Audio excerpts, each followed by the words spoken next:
To one and all, my name is Nihal. శుభోదయం అందరికీ. నా పేరు Nishika. We are from 6th class. మేము 6వ తరగతి చదువుతున్నాము. Today we are going to tell a story. మేము ఒక కథ చెప్తున్నాము. I am saying English. నేను తెలుగులో చెప్తున్నాను. A farmer lived in a village. ఒక ఊరిలో ఒక రైతు ఉండేవాడు. He had a hen. అతనికి ఒక కోడి ఉంది. It laid an egg of gold.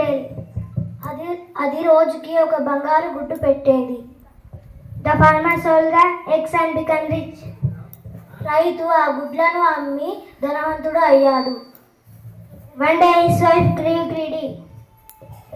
ఒకరోజు తన భార్యకు అత్యాశ కలిగింది. She wanted to have all the eggs at once. ఆమెకి గుడ్లన్నీ ఒకేసారి కావాలని అత్యాశ కలిగింది. She asked her husband to kill the hen and get all the eggs. ఆమె ఆ కోడిని చంపి గుడ్లను అన్నిటినీ ఒకేసారి తీసుకుందామని తన భర్తను అడిగింది. The farmer took a knife and cut open the hen. రైతు కత్తి తీసుకొని ఆ కోడిని చంపి తెరిచి చూశాడు. But there were no eggs inside the hen. కానీ దానిలో ఒక్క గుడ్డు కూడా లేదు. The farmer and his wife felt very sad. దాంతో రైతు మరియు అతని భార్య బాధపడ్డారు. Moral of the story: greed brings grief. నీతి దురాశ దుఃఖానికి చేటు.